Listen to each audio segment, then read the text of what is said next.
The Dead by James Joyce. The Dead, Part 1. Lily, the caretaker's daughter, was literally run off her feet.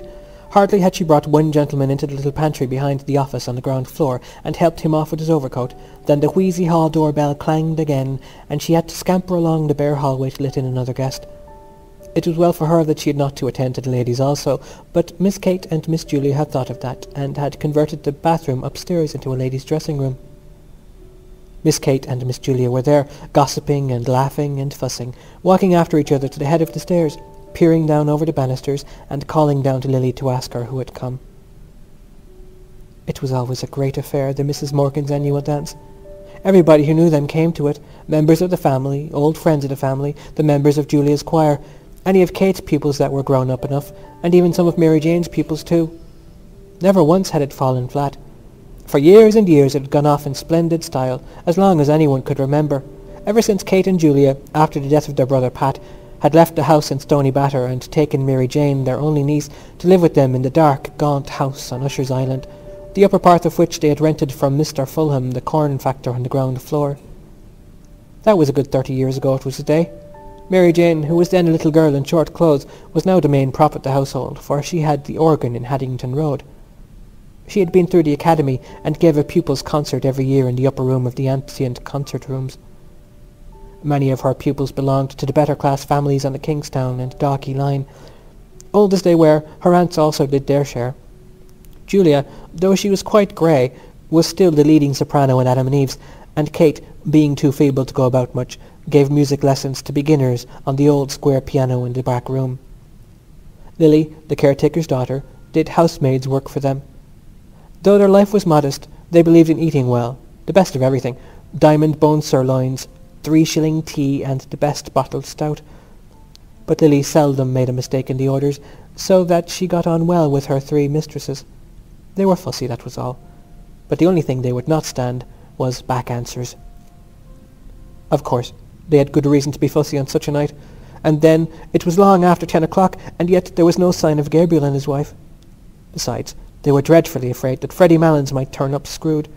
They would not wish for worlds that any of Mary Jane's pupils should see him under the influence, and when he was like that, it was sometimes very hard to manage him. Freddy Malins always came late, but they wondered what could be keeping Gabriel.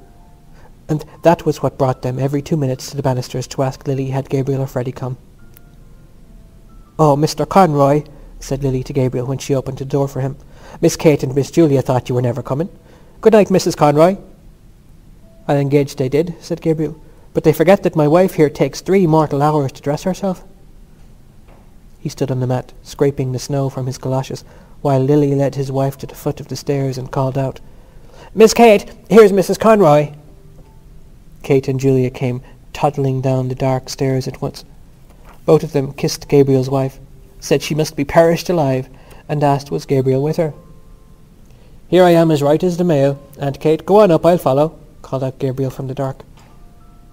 He continued scraping his feet vigorously while the 3 women went upstairs, laughing, to the ladies' dressing room. A light fringe of snow lay like a cape on the shoulders of his overcoat, and like toe-caps on the 2 toes of his goloshes, and as the buttons of his overcoat slipped with a squeaking noise through the snow-stiffened frieze, a cold fragrant air from out of doors escaped from crevices and folds. "Is it snowing again, Mr. Conroy?" asked Lily. She had preceded him into the pantry to help him off with his overcoat. Gabriel smiled at the 3 syllables she had given his surname, and glanced at her. She was a slim, growing girl, pale in complexion, and with hay-coloured hair. The gas in the pantry made her look still paler. Gabriel had known her when she was a child, and used to sit on the lowest step, nursing a rag doll. "Yes, Lily," he answered, "and I think we're in for a night of it." He looked up at the pantry ceiling, which was shaking with the stamping and shuffling of feet on the floor above, listened for a moment to the piano, and then glanced at the girl who was folding his overcoat carefully at the end of a shelf. "Tell me, Lily," he said in a friendly tone, "do you still go to school?" "Oh no, sir," she answered. "I'm done schooling this year and more." "Oh then," said Gabriel gaily, "I suppose we'll be going to your wedding one of these fine days with your young man, eh?"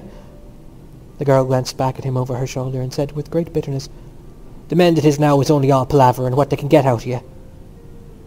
Gabriel coloured. as if he felt he had made a mistake, and, without looking at her, kicked off his goloshes and flicked actively with his muffler at his patent leather shoes.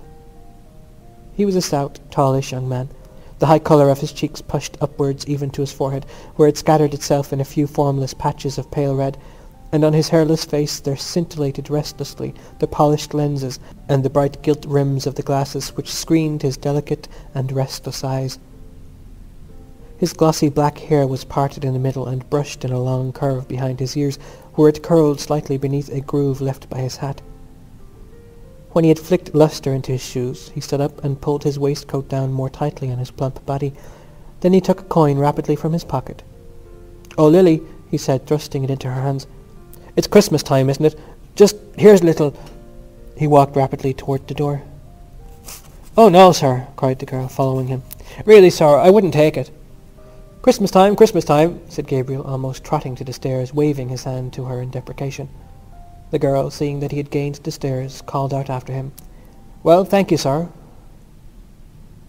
He waited outside the drawing-room door until the waltz should finish, listening to the skirts that swept against it and to the shuffling of feet. He was still discomposed by the girl's bitter and sudden retort. It had cast a gloom over him which he tried to dispel by arranging his cuffs and the bows of his tie. He then took from his waistcoat pocket a little paper and glanced at the headings he had made for his speech. He was undecided about the lines from Robert Browning, for he feared they would be above the heads of his hearers. Some quotation that they would recognise from Shakespeare or from the melodies would be better. The indelicate clacking of the men's heels and the shuffling of their soles reminded him that their grade of culture differed from his. He would only make himself ridiculous by quoting poetry to them which they could not understand. They would think that he was airing his superior education. He would fail with them just as he had failed with the girl in the pantry. He had taken up a wrong tone. His whole speech was a mistake from first to last, an utter failure. Just then his aunts and his wife came out of the ladies' dressing-room. His aunts were two small, plainly dressed old women. Aunt Julia was an inch or so the taller. Her hair, drawn low over the tops of her ears, was grey, and grey also, with darker shadows, was her large, flaccid face. Though she was stout in build and stood erect, her slow eyes and parted lips gave her the appearance of a woman who did not know where she was or where she was going. Aunt Kate was more vivacious. Her face, healthier than her sister's, was all puckers and creases like a shrivelled red apple, and her hair, braided in the same old-fashioned way, had not lost its ripe nut colour. They both kissed Gabriel frankly. He was their favourite nephew, the son of their dead sister Ellen, who had married T.J. Conroy of the Port and Docks. "Greta tells me you're not going to take a cab back to Monkstown tonight, Gabriel," said Aunt Kate. "No," said Gabriel, turning to his wife. "We had quite enough of that last year, hadn't we? Don't you remember, Aunt Kate, what a cold Greta got out of it? Cab windows rattling all the way, and the east wind blowing in after we passed Marion. Very jolly it was. Greta caught a dreadful cold." Aunt Kate frowned severely and nodded her head at every word. "Quite right, Gabriel, quite right," she said. "You can't be too careful." "But as for Greta there," said Gabriel, "she'd walk home in the snow if she were let." Mrs. Conroy laughed. "Don't mind him, Aunt Kate," she said.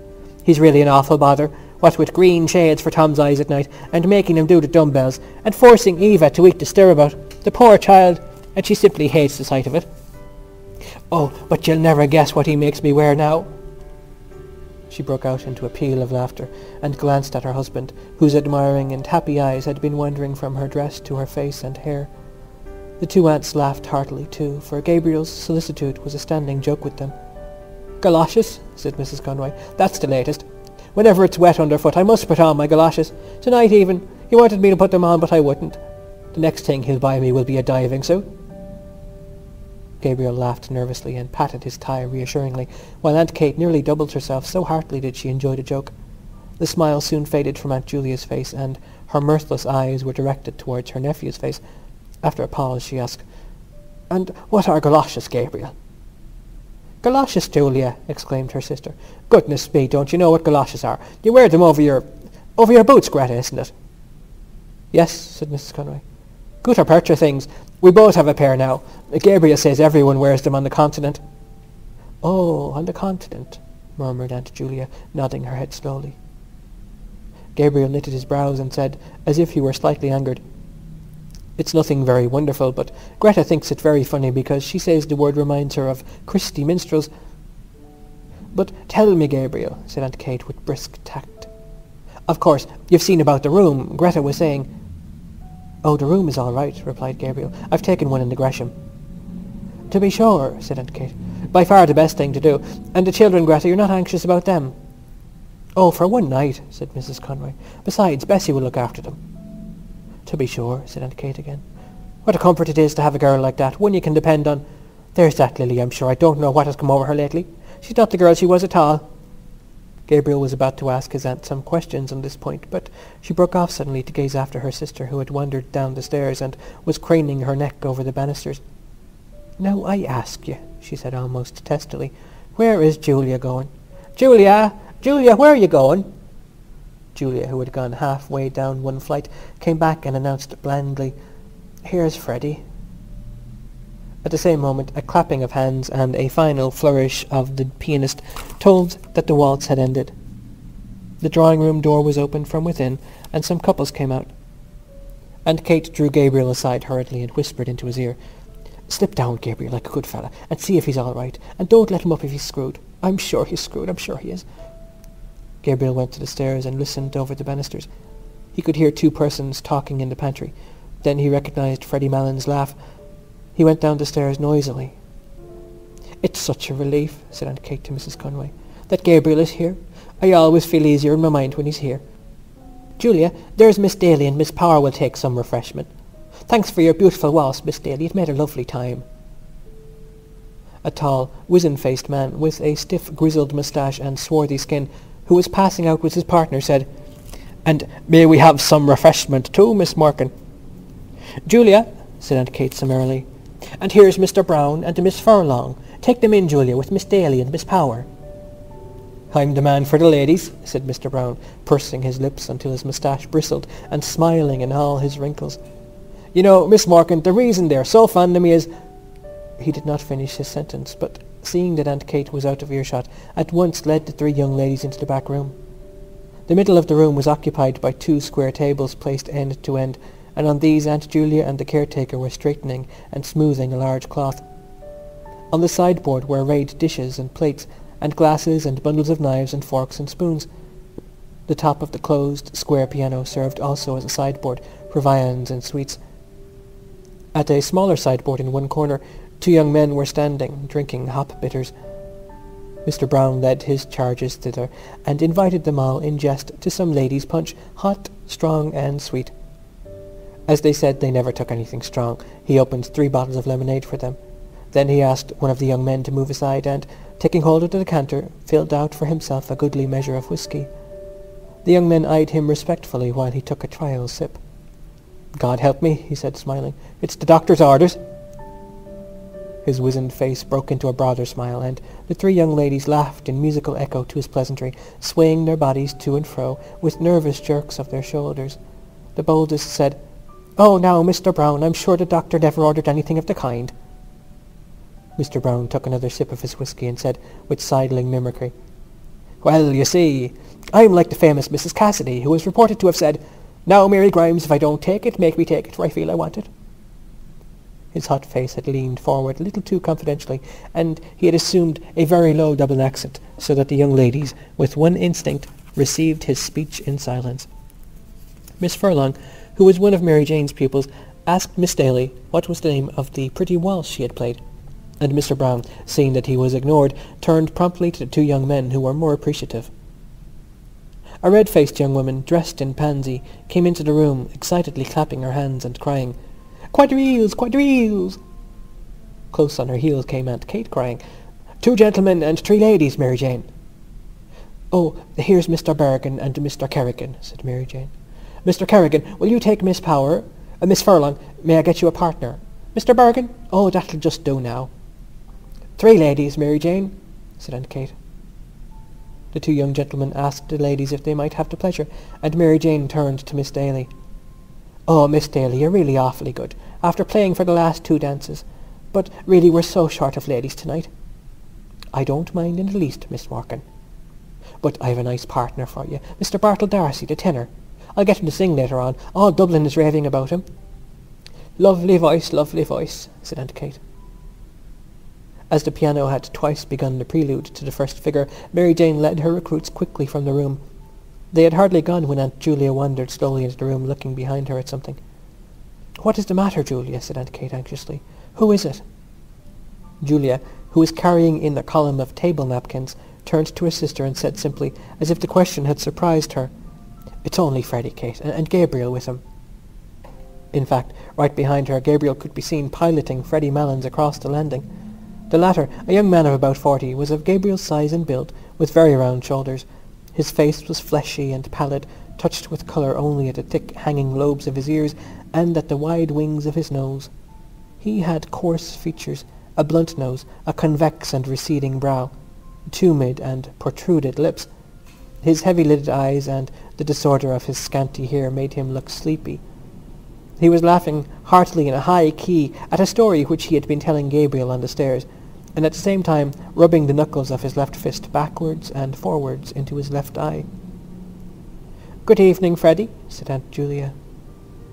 Freddy Malins bade the Misses Morkan good evening in what seemed an offhand fashion by reason of the habitual catch in his voice, and then, seeing that Mr. Brown was grinning at him from the sideboard, crossed the room on rather shaky legs and began to repeat in an undertone the story he had just told to Gabriel.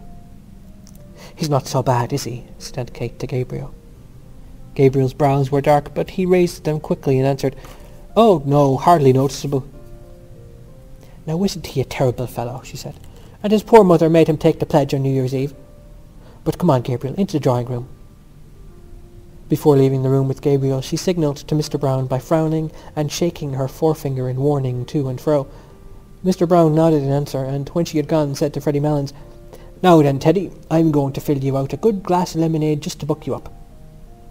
Freddy Malins, who was nearing the climax of his story, waved the offer aside impatiently, but Mr. Brown, having first called Freddy Malins' attention to a disarray in his dress, filled out and handed him a full glass of lemonade.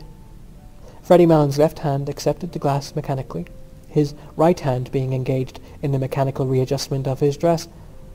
Mr. Brown, whose face was once more wrinkling with mirth, poured out for himself a glass of whisky, while Freddy Malins exploded, before he had well reached the climax of his story, in a kink of high-pitched, bronchitic laughter, and, setting down his untasted and overflowing glass, began to rub the knuckles of his left fist backwards and forwards into his left eye, repeating words of his last phrase, as well as his fit of laughter would allow him.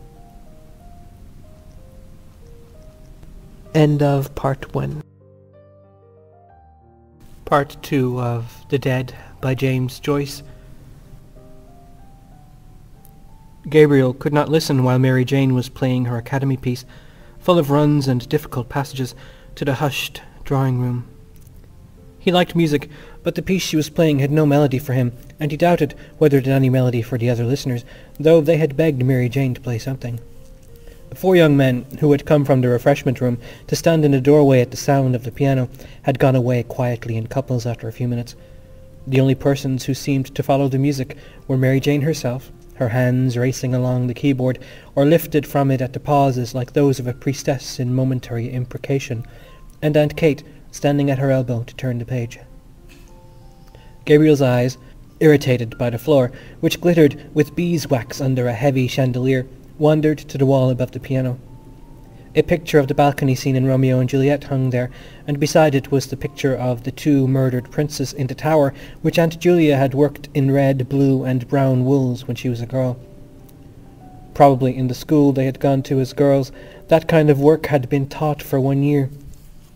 His mother had worked for him, as a birthday present, a waistcoat of purple tabinet with little foxes' heads upon it, lined with brown satin, and having round mulberry buttons. It was strange that his mother had had no musical talent, though Aunt Kate used to call her the brains carrier of the Morkan family. Both she and Julia had always seemed a little proud of their serious and matronly sister. Her photograph stood before the pier-glass.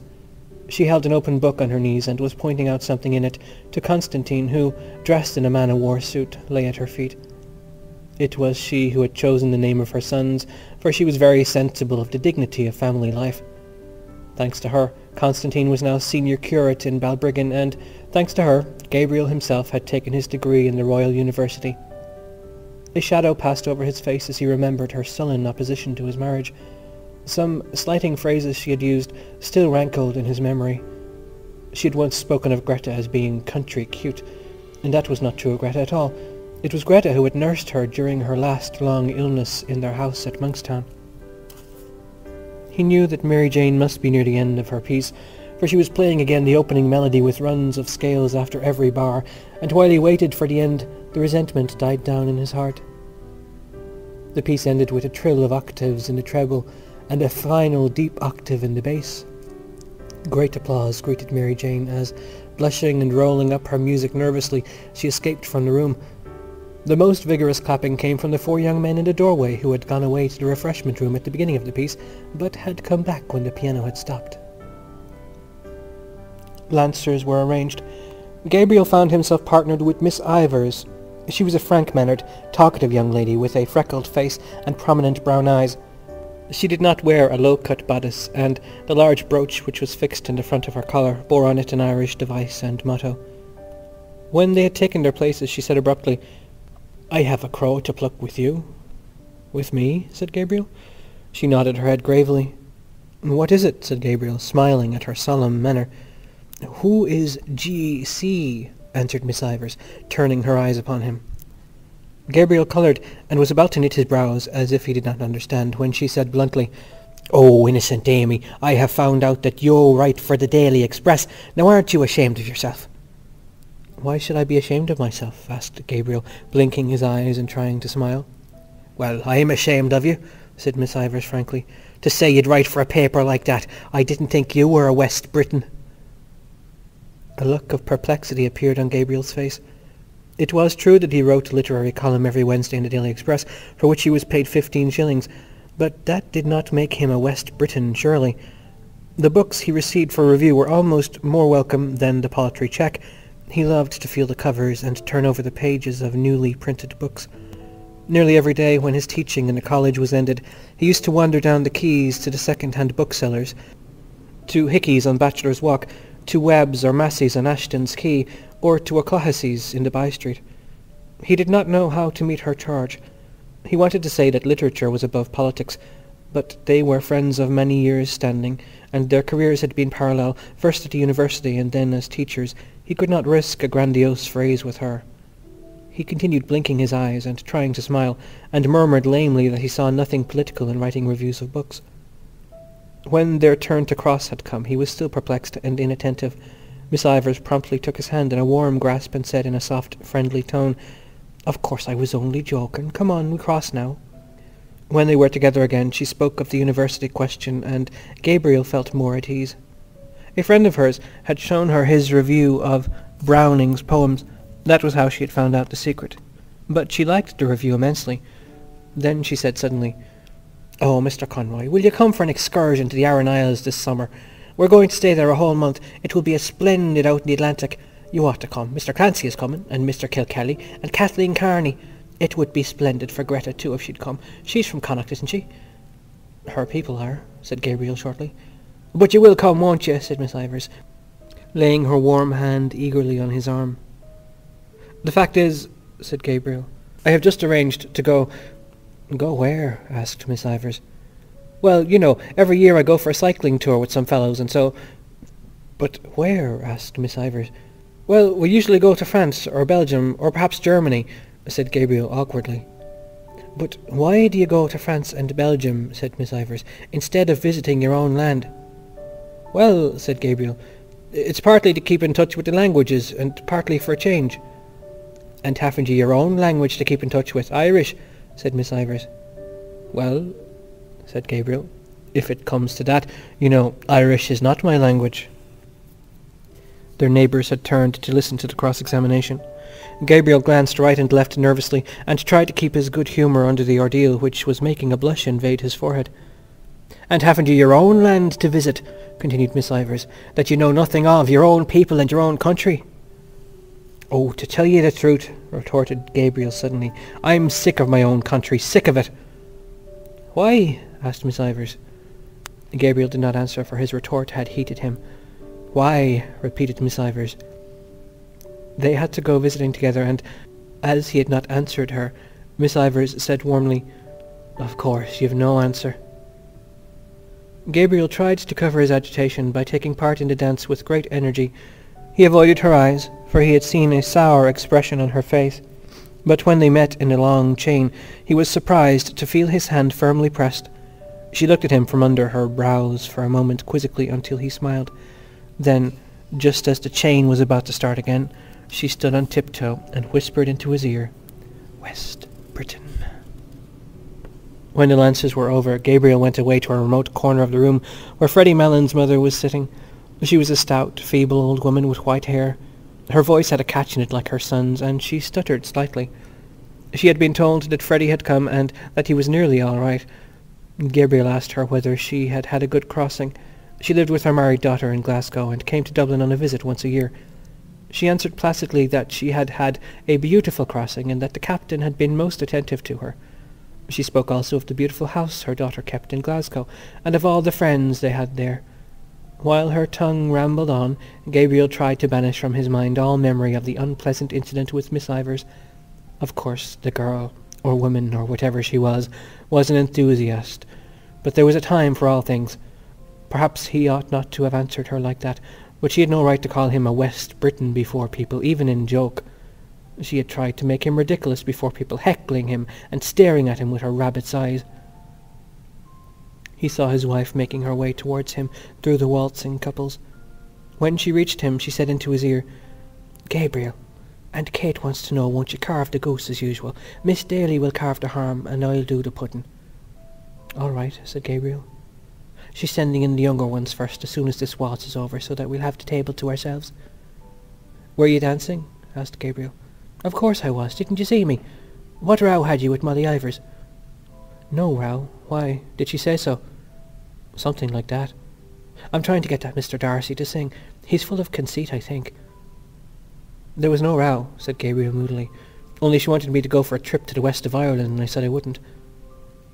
His wife clasped her hands excitedly and gave a little jump. "Oh, do go, Gabriel," she cried.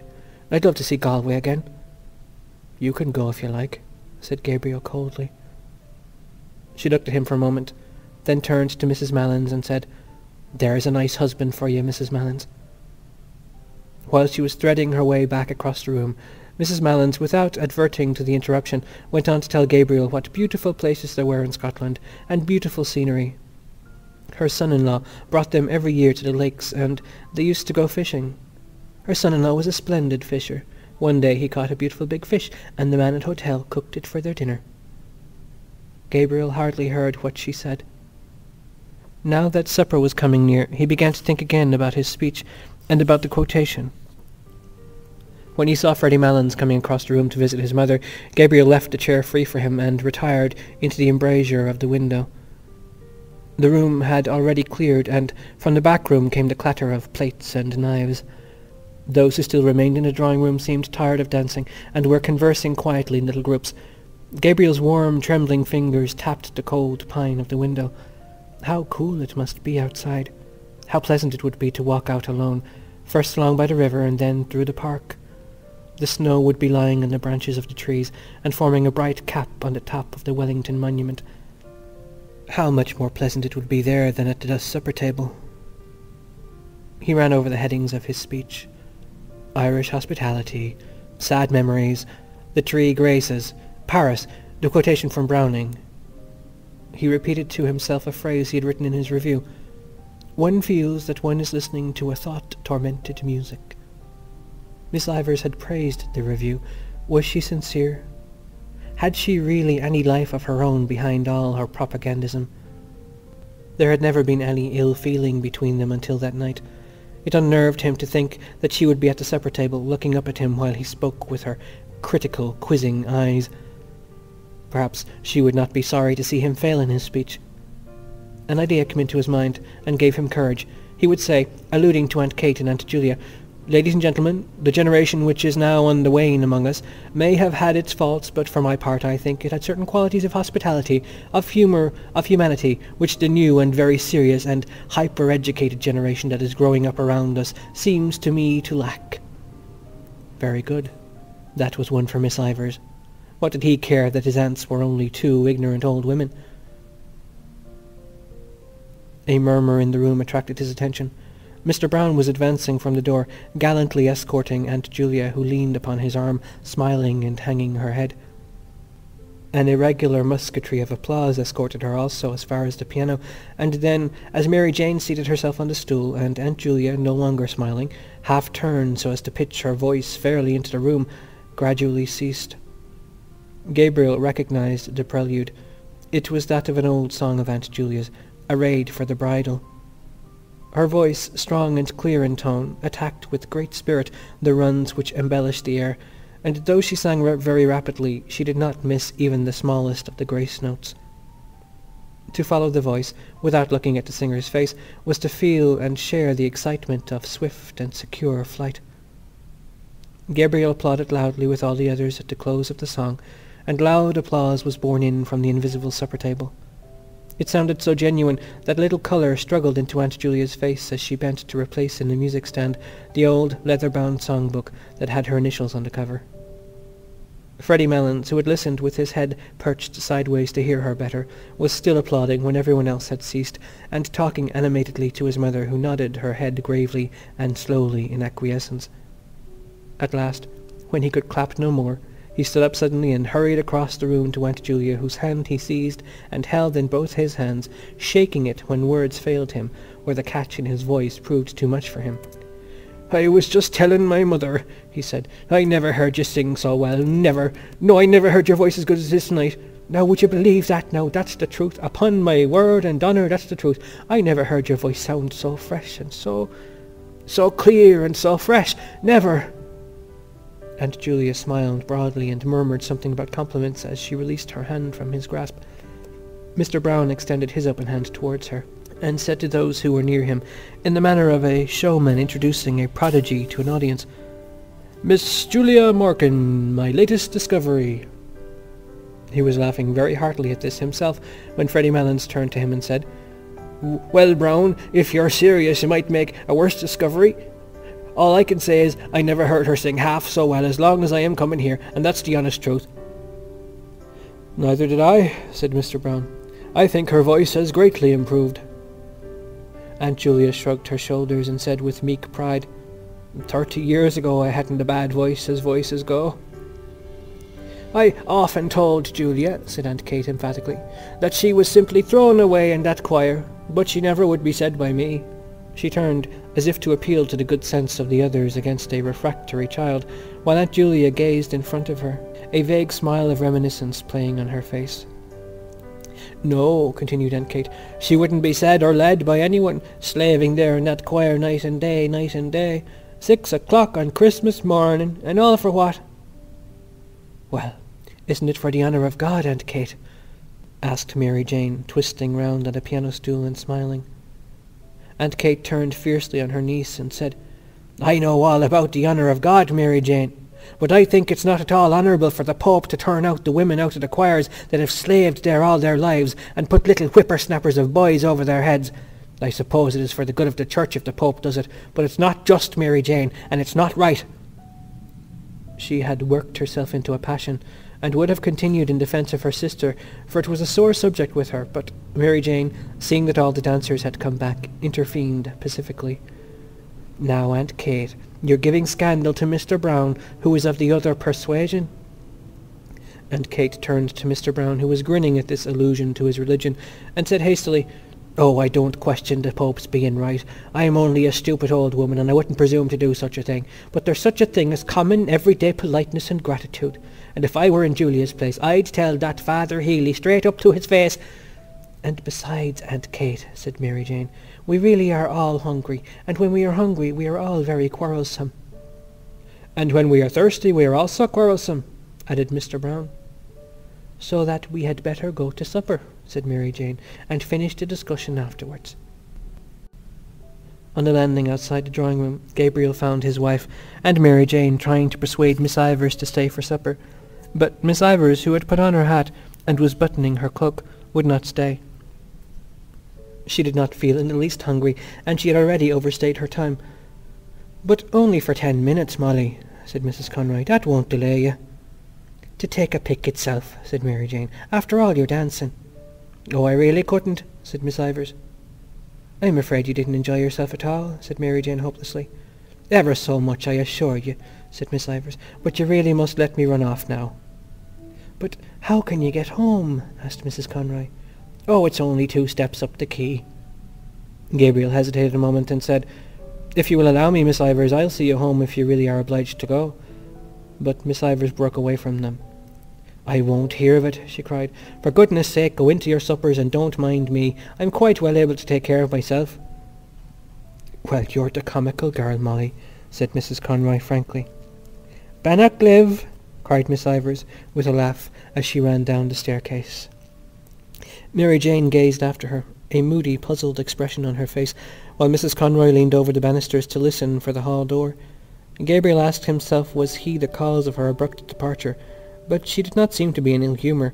She had gone away laughing. He stared blankly down the staircase. At the moment Aunt Kate came toddling out of the supper-room, almost wringing her hands in despair. "Where is Gabriel?" she cried. "Where on earth is Gabriel? There's everyone waiting in there, stage to let, and nobody to carve the goose." "Here I am, Aunt Kate," cried Gabriel with sudden animation, "ready to carve a flock of geese if necessary." A fat brown goose lay at one end of the table, and at the other end, on a bed of creased paper strewn with sprigs of parsley, lay a great ham, stripped of its outer skin and peppered over with crust crumbs, a neat paper frill round its shin, and beside this was a round of spiced beef.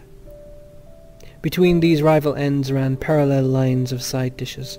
2 little minsters of jelly, red and yellow, a shallow dish full of blocks of blancmange and red jam, a large green leaf-shaped dish with a stalk-shaped handle on which lay bunches of purple raisins and peeled almonds, a companion dish on which lay a solid rectangle of Smyrna figs, a dish of custard topped with grated nutmeg, a small bowl full of chocolates and sweets wrapped in gold and silver papers, and a glass vase in which stood some tall celery stalks.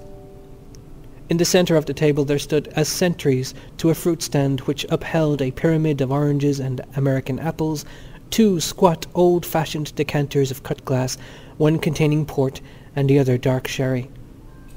On the closed square piano a pudding in a huge yellow dish lay in waiting, and behind it were 3 squads of bottles of stout and ale and minerals, drawn up according to the colours of their uniforms, the first 2 black, with brown and red labels, the third and smallest squad white with transverse green sashes.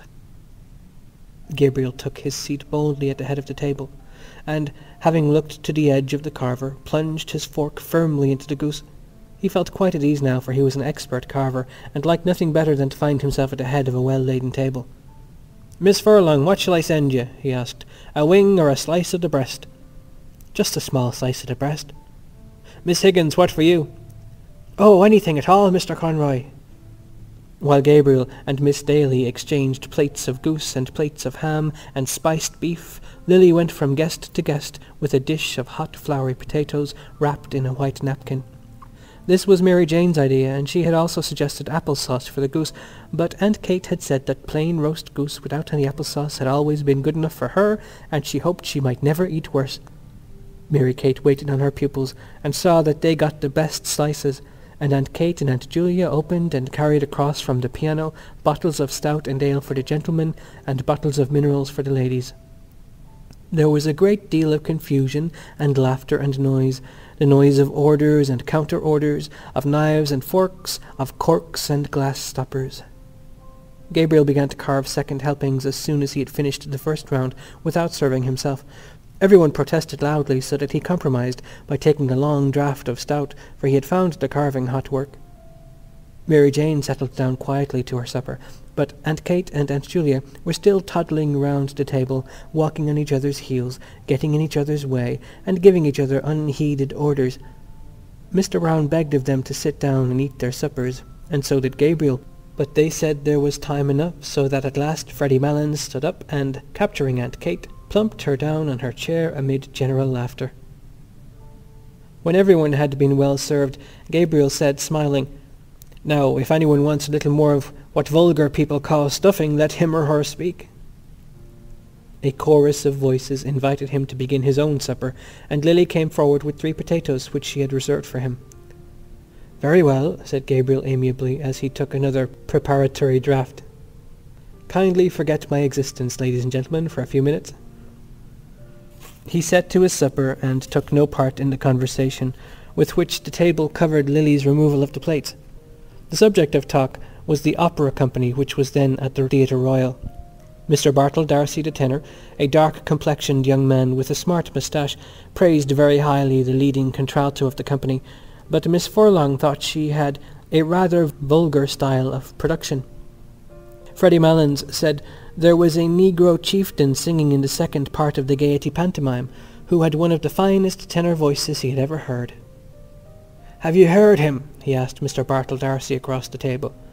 "No," answered Mr. Bartle D'Arcy carelessly. "Because," Freddy Malins explained, "now I'd be curious to hear your opinion of him. I think he's a grand voice." "It takes Teddy to find out the really good things," said Mr. Brown familiarly to the table. "And why couldn't he have a voice too?" asked Freddy Malins sharply. "Is it because he's only a black?" Nobody answered this question, and Mary Jane led the table back to legitimate opera. One of her pupils had given her a pass for Mignon. Of course it was very fine, she said, but it made her think of poor Georgina Burns. Mr. Brown could go back farther still, to the old Italian companies that used to come to Dublin.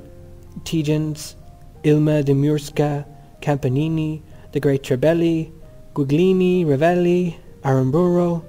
Those were the days, he said, when there was something like singing to be heard in Dublin.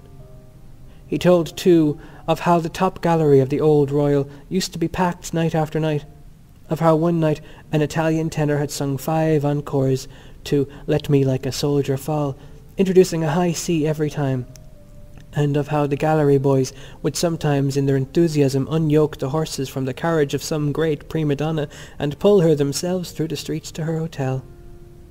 Why did they never play the grand old operas now, he asked. Dinorah, Lucrezia Borgia. Because they could not get the voices to sing them, that was why. "Oh, well," said Mr. Bartle D'Arcy, "I presume there are as good singers today as there were then." "Where are they?" asked Mr. Brown defiantly. "In London, Paris, Milan," said Mr. Bartle D'Arcy warmly. "I suppose Caruso, for example, is quite as good, if not better, than any of the men you have mentioned." "Maybe so," said Mr. Brown, "but I may tell you I doubt it strongly." "Oh, I'd give anything to hear Caruso sing," said Mary Jane.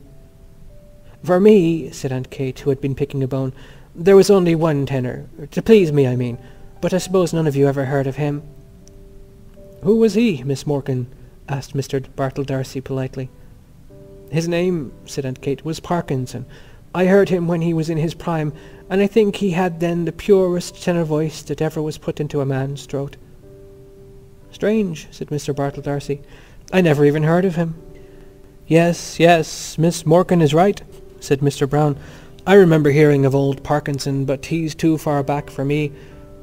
"A beautiful, pure, sweet, mellow English tenor," said Aunt Kate with enthusiasm.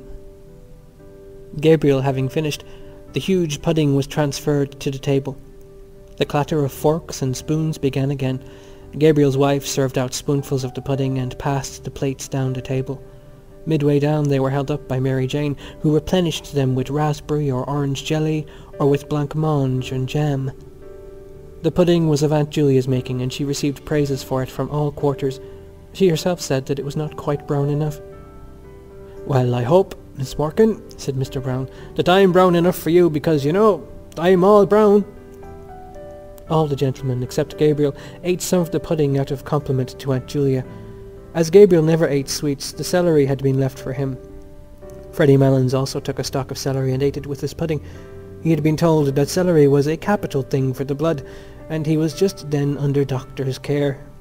Mrs. Malins, who had been silent all through the supper, said that her son was going down to Mount Melleray in a week or so. The table then spoke of Mount Melleray, how bracing the air was down there, how hospitable the monks were, and how they never asked for a penny piece from their guests. "And do you mean to say," asked Mr. Brown incredulously, "that a chap can go down there and put up there as if it were a hotel and live off the fat of the land and then come away without paying anything?" "Oh, most people give some donation to the monastery when they leave," said Mary Jane. "I wish we had an institution like that in our church," said Mr. Brown candidly. He was astonished to hear that the monks never spoke, got up at 2 a.m. and slept in their coffins. He asked what they did it for. "That's the rule of the order," said Aunt Kate firmly. "Yes, but why?" asked Mr. Brown. Aunt Kate repeated that it was the rule, that was all. Mr. Brown still seemed not to understand. Freddy Malins explained to him as best he could that the monks were trying to make up for the sins committed by all the sinners in the outside world. The explanation was not very clear, for Mr. Brown grinned and said, "I like that idea very much, but wouldn't a comfortable spring bed do them as well as a coffin?" "The coffin," said Mary Jane, "is to remind them of their last end." As the subject had grown lugubrious, it was buried in a silence of the table, during which Mrs. Malins could be heard saying to her neighbour in an indistinct undertone, "They are very good men, the monks, very pious men."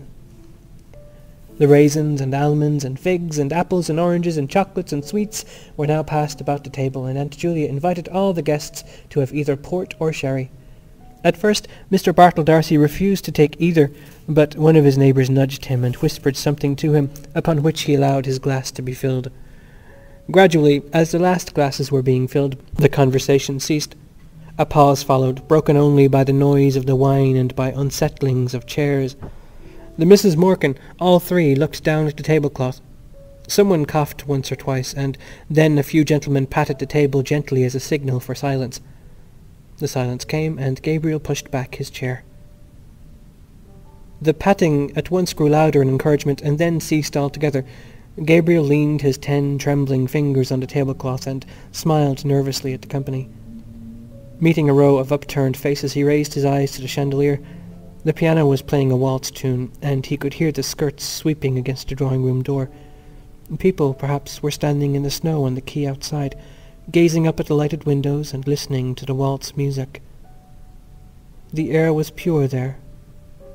In the distance lay the park, where the trees were weighted with snow.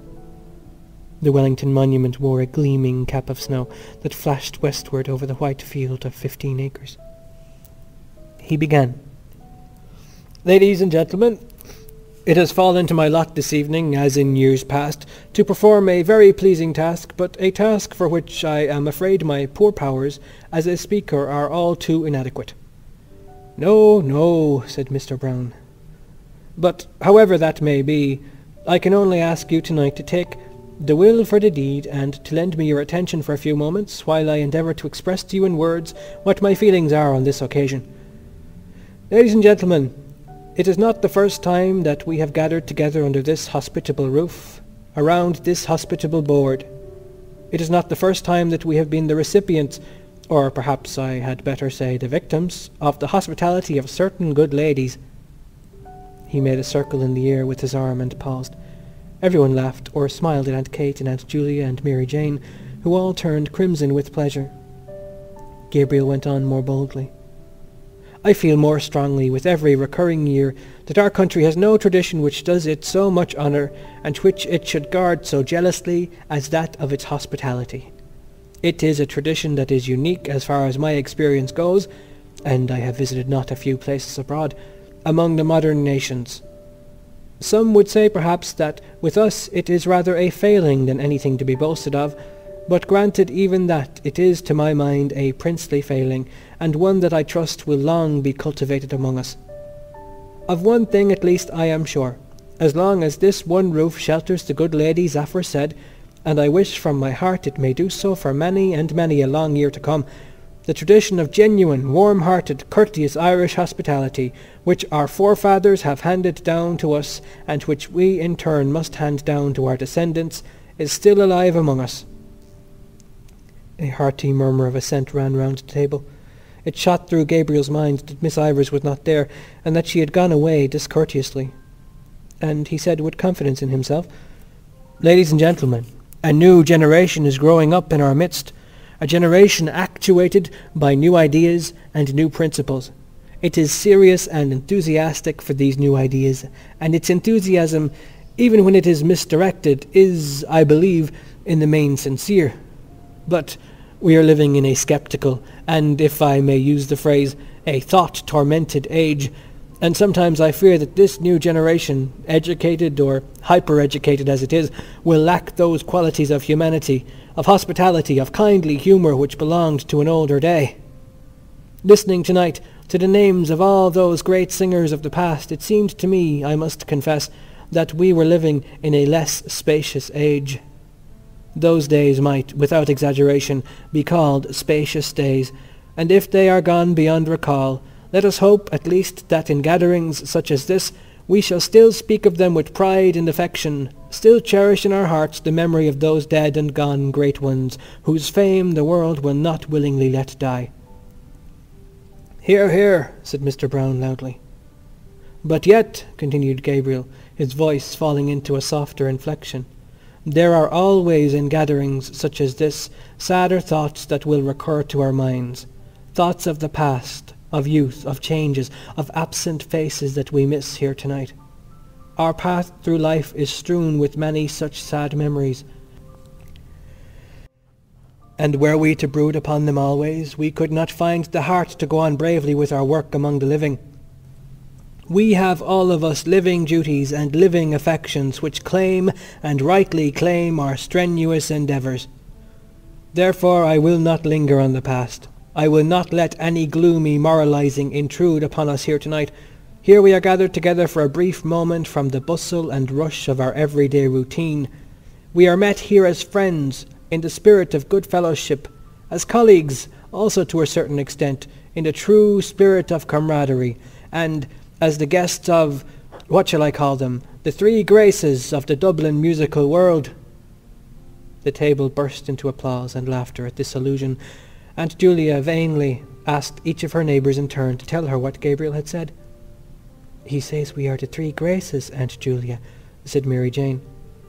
Aunt Julia did not understand, but she looked up, smiling at Gabriel, who continued in the same vein. "Ladies and gentlemen, I will not attempt to play tonight the part that Paris played on another occasion. I will not attempt to choose between them. The task would be an invidious one, and one beyond my poor powers. For when I view them in turn, whether it be our chief hostess herself, whose good heart, whose too good heart, has become a byword with all who know her, or her sister, who seems to be gifted with perennial youth, and whose singing must have been a surprise and a revelation to us all tonight, or, last but not least, when I consider our youngest hostess, talented, cheerful, hard-working, and the best of nieces, I confess, ladies and gentlemen, that I do not know to which of them I should award the prize." Gabriel glanced down at his aunts, and, seeing the large smile on Aunt Julia's face, and the tears which had risen to Aunt Kate's eyes, hastened to his close. He raised his glass of port gallantly, while every member of the company fingered a glass expectantly, and said loudly, "Let us toast them all three together. Let us drink to their health, wealth, long life, happiness, and prosperity, and may they long continue to hold the proud and self-won position which they hold in their profession, and the position of honour and affection which they hold in our hearts." All the guests stood up, glass in hand, and turning towards the three seated ladies, sang in unison, with Mr. Brown as leader, "For they are jolly gay fellows, for they are jolly gay fellows, for they are jolly gay fellows, which nobody can deny." Aunt Kate was making frank use of her handkerchief, and even Aunt Julia seemed moved. Freddy Malins beat time with his pudding fork, and the singers turned towards one another as if in melodious conference, while they sang with emphasis, "Unless he tells a lie, unless he tells a lie." Then, turning once more towards their hostesses, they sang, "For they are jolly gay fellows, for they are jolly gay fellows, for they are jolly gay fellows, which nobody can deny." The acclamation which followed was taken up beyond the door of the supper-room by many of the other guests, and renewed time after time, Freddy Malins acting as officer with his fork on high. End of part 3 of The Dead by James Joyce. The piercing morning air came into the hall where they were standing, so that Aunt Kate said, "Close the door, somebody. Mrs. Malins will get her death of cold." "Brown is out there, Aunt Kate," said Mary Jane. "Brown is everywhere," said Aunt Kate, lowering her voice. Mary Jane laughed at her tone. "Really," she said archly, "he is very attentive." "He has been laid on here like the gas," said Aunt Kate in the same tone, "all during the Christmas." She laughed herself this time good-humouredly, and then added quickly, "But tell him to come in, Mary Jane, and close the door. I hope to goodness he didn't hear me." At that moment the hall door was opened, and Mr. Brown came in from the doorstep, laughing as if his heart would break. He was dressed in a long green overcoat with mock astrakhan cuffs and collar, and wore on his head an oval fur cap. He pointed down the snow-covered quay from where the sound of shrill, prolonged whistling was borne in. "Teddy will have all the cabs in Dublin out," he said. Gabriel advanced from the little pantry behind the office, struggling into his overcoat, and, looking round the hall, said, "Greta not down yet?" "She's getting on her things, Gabriel," said Aunt Kate. "Who's playing up there?" asked Gabriel. "Nobody, they're all gone." "Oh no, Aunt Kate," said Mary Jane. "Bartle Darcy and Miss O'Callaghan aren't gone yet." "Someone is fooling at the piano anyhow," said Gabriel. Mary Jane glanced at Gabriel and Mr. Brown and said with a shiver, "It makes me feel cold to look at you two gentlemen muffled up like that. I wouldn't like to face your journey home at this hour." "I'd like nothing better this minute," said Mr. Brown stoutly, "than a rattling fine walk in the country or a fast drive with a good spanking gore between the shafts." "We used to have a very good horse and trap at home," said Aunt Julia sadly. "The never-to-be-forgotten Johnny," said Mary Jane, laughing. Aunt Kate and Gabriel laughed too. "Why, what was wonderful about Johnny?" asked Mr. Brown. "The late lamented Patrick Morkan, our grandfather, that is," explained Gabriel, "commonly known in his later years as the old gentleman, was a glue boiler." "Oh, now, Gabriel," said Aunt Kate, laughing, "he had a starch mill."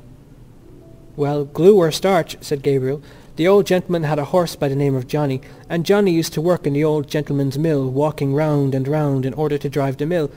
That was all very well, but now comes the tragic part about Johnny. One fine day the old gentleman thought he'd like to drive out with the quality to a military review in the park." "The Lord have mercy on his soul," said Aunt Kate compassionately. "Amen," said Gabriel. "So the old gentleman, as I said, harnessed Johnny and put on his very best tall hat and his very best stock collar and drove out in grand style from his ancestral mansion, somewhere near Brack Lane, I think." Everyone laughed, even Mrs. Malins, at Gabriel's manner, and Aunt Kate said, "Oh, now, Gabriel, he didn't live in Back Lane really, only the mill was there." "Out from the mansion of his forefathers," continued Gabriel, "he drove with Johnny, and everything went on beautifully until Johnny came in sight of King Billy's statue. And whether he fell in love with the horse King Billy sits on, or whether he thought he was back again in the mill, anyhow, he began to walk round the statue." Gabriel paced in a circle round the hall in his goloshes amid the laughter of the others. "Round and round he went," said Gabriel, "and the old gentleman, who was a very pompous old gentleman, was highly indignant. 'Go on, sir. What do you mean, sir? Johnny, Johnny! Most extraordinary conduct. Can't understand the horse.'" The peal of laughter which followed Gabriel's imitation of the incident was interrupted by a resounding knock at the hall door. Mary Jane ran to open it and let in Freddy Malins. Freddy Malins, with his hat well back on his head and his shoulders humped with cold, was puffing and steaming after his exertions. "I could only get one cab," he said. "Oh, we'll find another along the quay," said Gabriel. "Yes," said Aunt Kate. "Better not keep Mrs. Malins standing in a draught." Mrs. Malins was helped down the front steps by her son and Mr. Brown, and after many manoeuvres hoisted into the cab. Freddy Malins clambered in after her and spent a long time settling her on the seat, Mr. Brown helping him with advice. At last she was settled comfortably, and Freddy Malins invited Mr. Brown into the cab. There was a good deal of confused talk, and then Mr. Brown got into the cab. The cabman settled his rug over his knees and bent down for the address. The confusion grew greater, and the cabman was directed differently by Freddy Malins and Mr. Brown, each of whom had his head out through the window of the cab. The difficulty was to know where to drop Mr. Brown along the route, and Aunt Kate, Aunt Julia and Mary Jane helped the discussion from the doorstep with cross-directions and contradictions and abundance of laughter. As for Freddy Malins, he was speechless with laughter. He popped his head in and out of the window every moment, to the great danger of his hat, and told his mother how the discussion was progressing, till at last Mr. Brown shouted to the bewildered cabman above the din of everybody's laughter, "Do you know Trinity College?" "Yes, sir," said the cabman. "Well, drive bang up against Trinity College gates," said Mr. Brown, "and then we'll tell you where to go. You understand now?" "Yes, sir," said the cabman. "Make like a bird for Trinity College." "Right, sir," said the cabman. The horse was whipped up, and the cab rattled off along the quay amid a chorus of laughter and adieus. Gabriel had not gone to the door with the others. He was in a dark part of the hall, gazing up the staircase. A woman was standing near the top of the first flight, in the shadow also. He could not see her face, but he could see the terracotta and salmon-pink panels of her skirt, which the shadow made appear black and white. It was his wife. She was leaning on the banisters, listening to something. Gabriel was surprised at her stillness, and strained his ear to listen also. But he could hear little save the noise of laughter and dispute on the front steps, a few chords struck on the piano, and a few notes of a man's voice singing. He stood still in the gloom of the hall, trying to catch the air that the voice was singing, and gazing up at his wife. There was grace and mystery in her attitude, as if she were a symbol of something.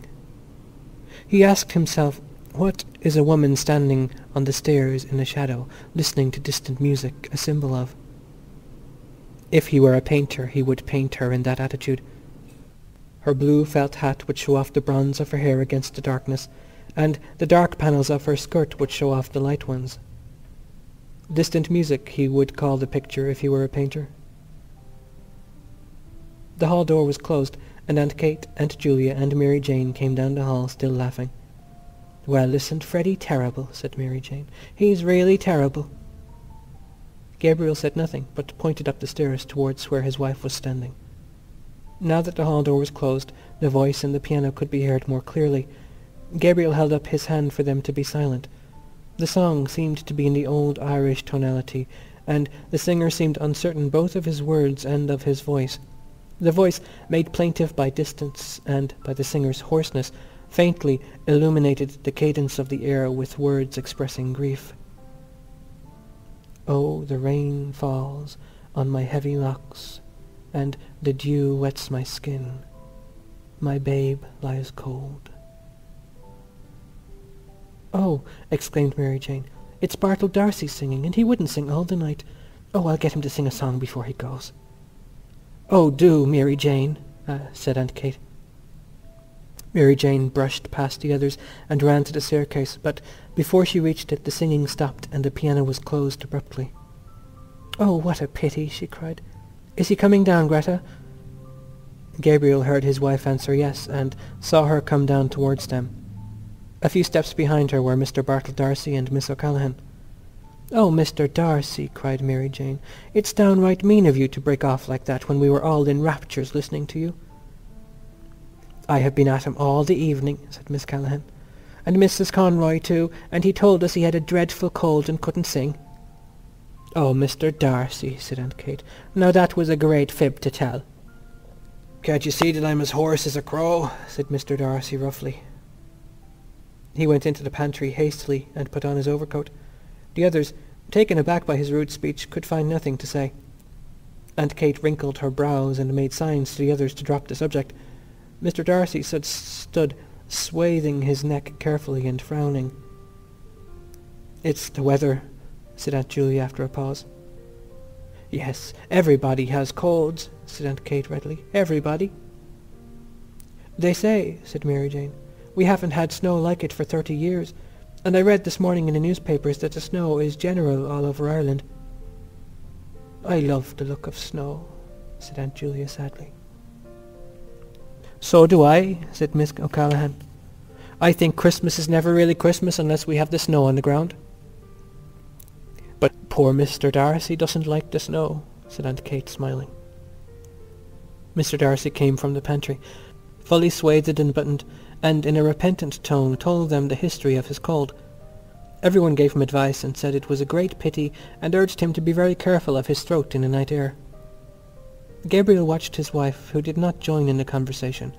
She was standing right under the dusty fanlight, and the flame of the gas lit up the rich bronze of her hair, which he had seen her drying at the fire a few days before. She was in the same attitude and seemed unaware of the talk about her. At last she turned towards them, and Gabriel saw that there was colour on her cheeks and that her eyes were shining. A sudden tide of joy went leaping out of his heart. "Mr. Darcy," she said, "what is the name of that song you were singing?" "It's called The Lass of Aughrim," said Mr. Darcy, "but I couldn't remember it properly. Why, do you know it?" "The Lass of Aughrim," she repeated. "I couldn't think of the name." "It's a very nice air," said Mary Jane. "I'm sorry you were not in voice tonight." "Now, Mary Jane," said Aunt Kate, "don't annoy Mr. Darcy. I won't have him annoyed." Seeing that all were ready to start, she shepherded them to the door, where good night was said. "Well, good night, Aunt Kate, and thanks for the pleasant evening." "Good night, Gabriel. Good night, Greta." "Good night, Aunt Kate, and thanks ever so much. Good night, Aunt Julia." "Oh, good night, Greta. I didn't see you." "Good night, Mr. Darcy. Good night, Miss O'Callaghan." "Good night, Miss Morgan." "Good night again. Good night. All safe home. Good night. Good night." The morning was still dark. A dull yellow light brooded over the houses and the river, and the sky seemed to be descending. It was slushy underfoot, and only streaks and patches of snow lay on the roofs, on the parapets of the quay, and on the area railings. The lamps were still burning redly in the murky air, and across the river the palace of the Four Courts stood out menacingly against the heavy sky. She was walking on before him with Mr. Bartle Darcy, her shoes and a brown parcel tucked under one arm, and her hands holding her skirt up from the slush. She had no longer any grace or attitude, but Gabriel's eyes were still bright with happiness. The blood went bounding along his veins, and the thoughts went rioting through his brain. Proud, joyful, tender, valorous. She was walking on before him so lightly and so erect that he longed to run after her noiselessly, catch her by the shoulders and say something foolish and affectionate into her ear. She seemed to him so frail that he longed to defend her against something, and then to be alone with her. Moments of their secret life together burst like stars upon his memory. A heliotrope envelope was lying beside his breakfast cup, and he was caressing it with his hand. Birds were twittering in the ivy, and the sunny web of the curtain was shimmering along the floor. He could not eat for happiness. They were standing on the crowded platform, and he was placing a ticket inside the warm palm of her glove. He was standing with her in the cold, looking in through a grated window at a man making bottles in a roaring furnace. It was very cold. Her face, fragrant in the cold air, was quite close to his, and suddenly he called out to the man at the furnace, "Is the fire hot, sir?" But the man could not hear with the noise at the furnace. It was just as well. He might have answered rudely. A wave of yet more tender joy escaped from his heart and went coursing in warm flood along his arteries. Like the tender fire of stars, moments of their life together, that no one knew of or would ever know of, broke upon and illumined his memory. He longed to recall to her those moments, to make her forget the years of their dull existence together and remember only their moments of ecstasy. For the years, he felt, had not quenched his soul or hers. Their children, his writing, her household cares had not quenched all their soul's tender fire. In one letter that he had written to her then, he had said, "Why is it that words like these seem to me so dull and cold? Is it because there is no word tender enough to be your name?" Like distant music, these words that he had written years before were borne towards him from the past. He longed to be alone with her. When the others had gone away, when he and she were in the room in the hotel, then they would be alone together. He would call her softly, "Greta." Perhaps she would not hear at once. She would be undressing. Then something in his voice would strike her. She would turn and look at him. At the corner of Wine Tavern Street they met a cab. He was glad of its rattling noise as it saved him from conversation. She was looking out the window and seemed tired. The others spoke only a few words, pointing out some building or street. The horse galloped along wearily under the murky morning sky, dragging his old rattling box after his heels, and Gabriel was again in a cab with her, galloping to catch the boat, galloping to their honeymoon. As the cab drove across O'Connell Bridge, Miss O'Callaghan said, "They say you never cross O'Connell Bridge without seeing a white horse." "I see a white man this time," said Gabriel. "Where?" asked Mr. Bartle D'Arcy. Gabriel pointed to the statue, on which lay patches of snow. Then he nodded familiarly to it and waved his hand. "Good night, Dan," he said gaily. When the cab drew up before the hotel, Gabriel jumped out and, in spite of Mr. Bartle D'Arcy's protest, paid the driver. He gave the man a shilling over his fare. The man saluted and said, "A prosperous new year to you, sir." "The same to you," said Gabriel cordially. She leaned for a moment on his arm in getting out of the cab, and while standing at the curbstone, bidding the others good night. She leaned lightly on his arm, as lightly as when she had danced with him a few hours before. He had felt proud and happy then, happy that she was his, proud of her grace and wifely courage. But now, after the kindling again of so many memories, the first touch of her body, musical and strange and perfumed, sent through him a keen pang of lust. Under cover of her silence, he pressed her arm closely to his side, and, as they stood at the hotel door, he felt that they had escaped from their lives and duties, escaped from home and friends, and run away together with wild and radiant hearts to a new adventure. An old man was dozing in a great hooded chair in the hall. He lit a candle in the office and went before them to the stairs. They followed him in silence, their feet falling in soft thuds on the thickly carpeted stairs. She mounted the stairs behind the porter, her head bowed in the ascent, her frail shoulders curved as with a burden, her skirt girt tightly about her. He could have flung his arms about her hips and held her still, for his arms were trembling with desire to seize her, and only the stress of his nails against the palms of his hands held the wild impulse of his body in check. The porter halted on the stairs to settle his guttering candle. They halted too on the steps below him. In the silence Gabriel could hear the falling of the molten wax into the tray and the thumping of his own heart against his ribs. The porter led them along a corridor and opened a door. Then he set his unstable candle down on a toilet table and asked at what hour they were to be called in the morning. 8, said Gabriel. The porter pointed to the tap of the electric light and began a muttered apology, but Gabriel cut him short. "We don't want any light. We have light enough from the street. And I say," he added, pointing to the candle, "you might remove that handsome article like a good man." The porter took up his candle again, but slowly, for he was surprised by such a novel idea. Then he mumbled good night and went out. Gabriel shot the lock to. A ghastly light from the street lamp lay in a long shaft from one window to the door. Gabriel threw his overcoat and hat on a couch and crossed the room towards the window. He looked down into the street in order that his emotion might calm a little. Then he turned and leaned against a chest of drawers with his back to the light.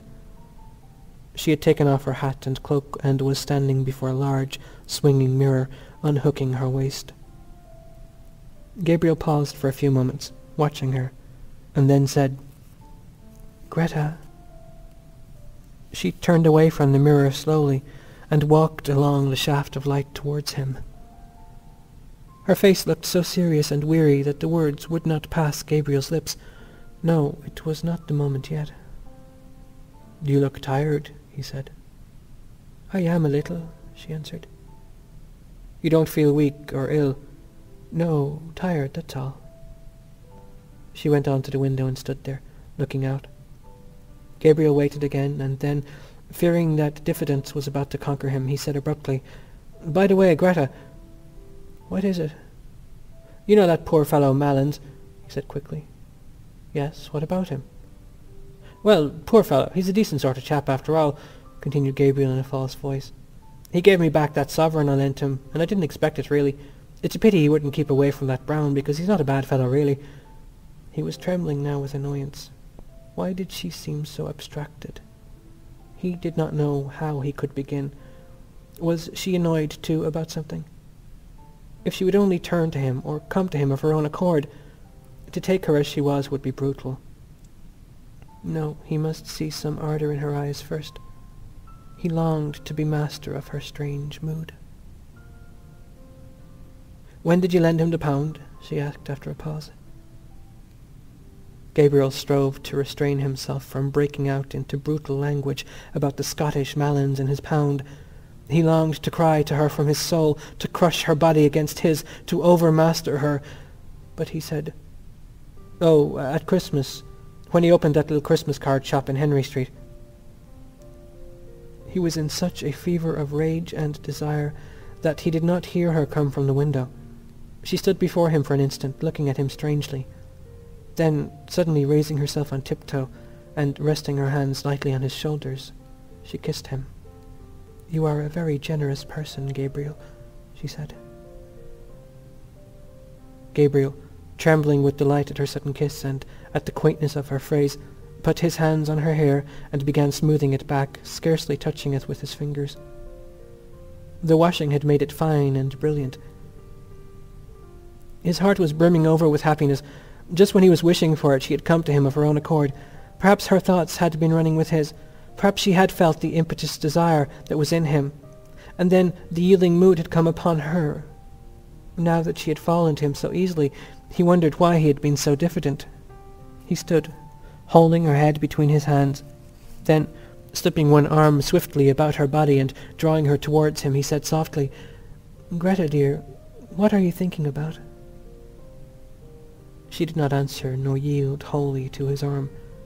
He said again softly, "Tell me what it is, Greta. I think I know what is the matter. Do I know?" She did not answer at once. Then she said in an outburst of tears, "Oh, I am thinking about that song, The Lass of Aughrim." She broke loose from him and ran to the bed and, throwing her arms across the bed rail, hid her face. Gabriel stood stock still for a moment in astonishment and then followed her. As he passed in the way of the cheval glass, he caught sight of himself in full length, his broad, well-filled shirt-front, the face whose expression always puzzled him when he saw it in a mirror, and his glimmering, gilt-rimmed eyeglasses. He halted a few paces from her and said, "What about the song? Why does that make you cry?" She raised her head from her arms and dried her eyes with the back of her hand like a child. A kinder note than he had intended went into his voice. "Why, Greta?" he asked. "I am thinking about a person long ago who used to sing that song." "And who was the person long ago?" asked Gabriel, smiling. "It was a person I used to know in Galway when I was living with my grandmother," she said. The smile passed away from Gabriel's face. A dull anger began to gather again at the back of his mind, and the dull fires of his lust began to glow angrily in his veins. "Someone you were in love with?" he asked ironically. "It was a young boy I used to know," she answered, "named Michael Fury. He used to sing that song, The Lass of Aughrim. He was very delicate." Gabriel was silent. He did not wish her to think that he was interested in this delicate boy. "I can see him so plainly," she said after a moment. "Such eyes as he had, big dark eyes, and such an expression in them. An expression." "Oh, then you were in love with him," said Gabriel. "I used to go out walking with him," she said, "when I was in Galway." A thought flew across Gabriel's mind. "Perhaps that was why you wanted to go to Galway with that Ivors girl," he said coldly. She looked at him and asked in surprise, "What for?" Her eyes made Gabriel feel awkward. He shrugged his shoulders and said, "How do I know? To see him, perhaps." She looked away from him along the shaft of light towards the window in silence. "He is dead," she said at length. "He died when he was only 17. Isn't it a terrible thing to die so young as that?" "What was he?" asked Gabriel, still ironically. "He was in the gasworks," she said. Gabriel felt humiliated by the failure of his irony and by the evocation of this figure from the dead, a boy in the gasworks. While he had been full of memories of their secret life together, full of tenderness and joy and desire, she had been comparing him in her mind with another. A shameful consciousness of his own person assailed him. He saw himself as a ludicrous figure, acting as a penny boy for his aunts, a nervous, well-meaning sentimentalist, orating to vulgarians and idealizing his own clownish lusts, the pitiable, fatuous fellow he had caught a glimpse of in the mirror. Instinctively he turned his back more to the light, lest she might see the shame that burned upon his forehead. He tried to keep up his tone of cold interrogation, but his voice when he spoke was humble and indifferent. "I suppose you are in love with this Michael Furey, Greta," he said. "I was great with him at that time," she said. Her voice was veiled and sad. Gabriel, feeling now how vain it would be to try to lead her whither he had purposed, caressed one of her hands and said also sadly, "And what did he die of so young, Greta? Consumption, was it?" "I think he died for me," she answered. A vague terror seized Gabriel at this answer, as if, at that hour when he had hoped to triumph, some impalpable and vindictive being was coming against him, gathering forces against him in its vague world. But he shook himself free of it with an effort of reason and continued to caress her hand. He did not question her again, for he felt that she would tell him of herself. Her hand was warm and moist.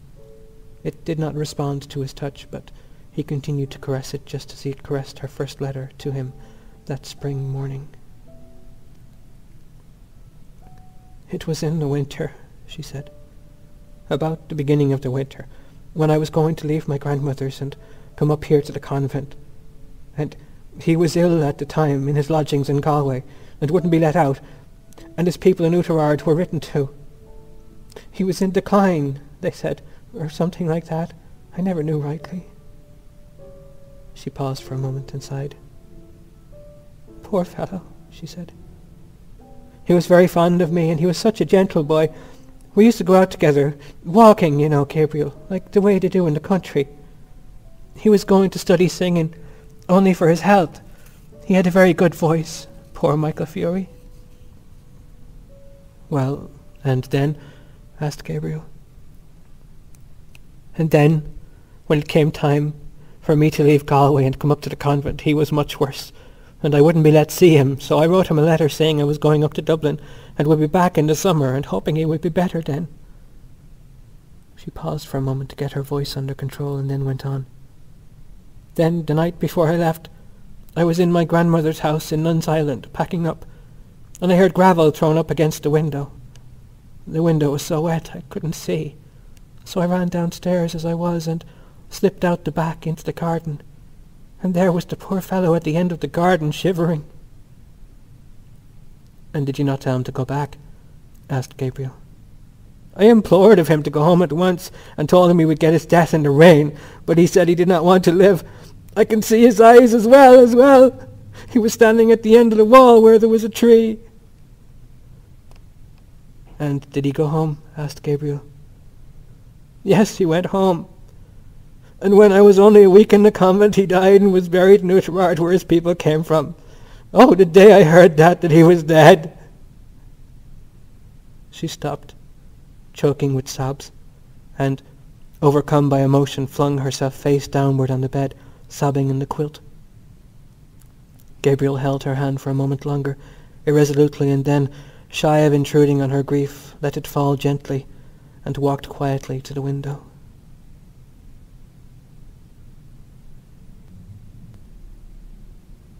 She was fast asleep. Gabriel, leaning on his elbow, looked for a few moments unresentfully on her tangled hair and half-open mouth, listening to her deep-drawn breath. So she had had that romance in her life. A man had died for her sake. It hardly pained him now to think how poor a part he, her husband, had played in her life. He watched her while she slept, as though he and she had never lived together as man and wife. His curious eyes rested long upon her face and on her hair, and as he thought of what she must have been then, in that time of her first girlish beauty, a strange, friendly pity for her entered his soul. He did not like to say even to himself that her face was no longer beautiful, but he knew that it was no longer the face for which Michael Furey had braved death. Perhaps she had not told him all the story. His eyes moved to the chair over which she had thrown some of her clothes. A petticoat string dangled to the floor. One boot stood upright, its limp upper fallen down. The fellow of it lay upon its side. He wondered at his riot of emotions of an hour before. From what had it proceeded? From his aunt's supper, from his own foolish speech, from the wine and dancing, the merry-making when saying good-night in the hall, the pleasure of the walk along the river in the snow. Poor Aunt Julia! She too would soon be a shade, with the shade of Patrick Morkan and his horse. He had caught that haggard look upon her face for a moment when she was singing Arrayed for the Bridal. Soon, perhaps, he would be sitting in that same drawing-room, dressed in black, his silk hat on his knees. The blinds would be drawn down, and Aunt Kate would be sitting beside him, crying and blowing her nose, and telling him how Julia had died. He would cast about in his mind for some words that might console her, and would find only lame and useless ones. Yes, that would happen very soon. The air of the room chilled his shoulders. He stretched himself cautiously along under the sheets and lay down beside his wife. One by one they were all becoming shades. Better pass boldly into that other world in the full glory of some passion than fade and wither dismally with age. He thought of how she who lay beside him had locked in her heart for so many years that image of her lover's eyes when he told her that he did not wish to live. Generous tears filled Gabriel's eyes. He had never felt like that himself towards any woman, but he knew that such a feeling must be love. The tears gathered more thickly in his eyes, and in the partial darkness he imagined he saw the form of a young man standing under a dripping tree. Other forms were near. His soul had approached that region where dwell the vast hosts of the dead. He was conscious of, but could not apprehend, their wayward and flickering existence. His own identity was fading out into a grey, impalpable world. The solid world itself, which these dead had one time reared and lived in, was dissolving and dwindling. A few light taps upon the pane made him turn to the window. It had begun to snow again.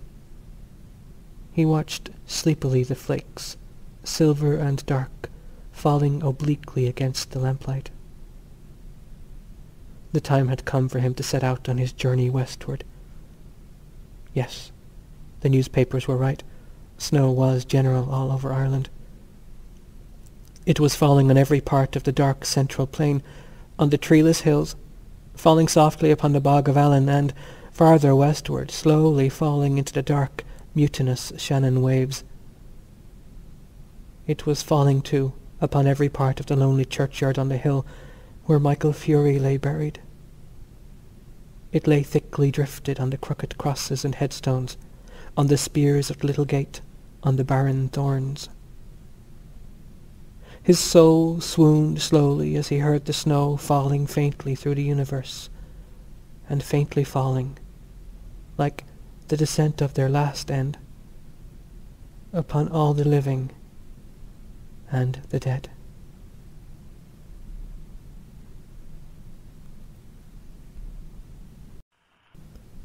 End of The Dead by James